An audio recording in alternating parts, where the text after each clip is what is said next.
Sir, আমাদের sales executive Rafiq সাহেব গতকাল রাতে ইন্তেকাল করেছেন। হ্যাঁ লিমন সাহেব, আমি গতকাল রাতে বিষয়টা শুনেছি। ওনার ওয়াইফ আমাকে ফোন দিয়ে জানিয়েছিল।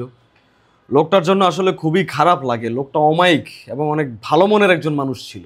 জি স্যার, তিনি অনেক ভালো মানুষ ছিলেন। তাছাড়া স্যার, আমাদের সেলস ডিপার্টমেন্টে ওনার অনেক বড় একটা অবদান আছে স্যার। হ্যাঁ, ওনার কিছুটা অবদান ছিল। যাই হোক, আসেন আমরা রফিক সাহেবের জন্য সবাই মিলে 2 মিনিট নীরবতা পালন করি, কি বলেন? জি স্যার, আমাদের 2 মিনিট নীরবতা তো অবশ্যই পালন করা উচিত স্যার।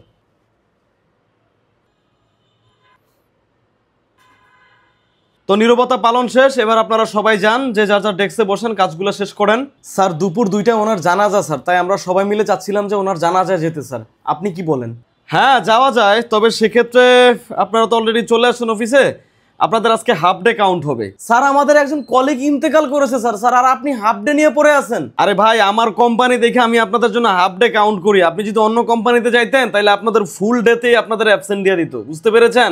আরে স্যার, আপনার অফিসের একজন ডেডিকেটেড কর্মচারী মারা গেছে। আপনার উচিত আজকে অফিস বন্ধ করে তার বাসায় গিয়ে তার পরিবারের পাশে দাঁড়ানো, তাদের সান্ত্বনা দেওয়া। আরে এইদিকে যে আমার কোম্পানি একদিনে লাখ লাখ টাকা লোকসান গুনতে হবে, এই টাকা কি আপনি দিবেন?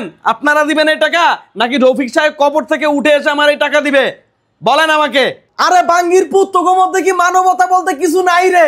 টাকার পাহাড়ে চাপা পইরা তোগোর মধ্যে মনুষ্যত্ব কি নষ্ট হয়ে গেছে রে? একটা মানুষ তার জীবনের অর্ধেকটা সময় তোগো কোম্পানিতে গাধার মতো কাটছে। তোকে উন্নতির জন্য কি না করছো ওই মানুষটা, আর তার আজকে শেষ যাত্রায় 2 মিনিট নীরবতা পালন করে তুই তোর দায়িত্ব শেষ করে দিছস। তুই তোর এই টাকা পয়সা নিয়ে কবরে যাস বাঙ্গির পুত। এই সুমন সাহেব, সবাইরে জানিয়ে দেন আগামী 10 দিন কোম্পানিতে কোনো কাজ হবে না, কোনো কর্মচারী আগামী 10 দিন কোম্পানিতে আসবে না। এই 10 দিন আমরা রফিক সাহেবের মৃত্যু উপলক্ষে আমরা এই 10 দিন শোক পালন করব। এই 10 দিন আমরা কেউ কোম্পানিতে আসবো না। এইবার বাঙ্গির পুত, তুই চালা তোর কোম্পানি। তুই কইছিলি না তোর একদিনে লাখ টাকা খরচ হয়, এইবার তোর কোটি টাকা নামে আসার মু বাঙ্গির পুত।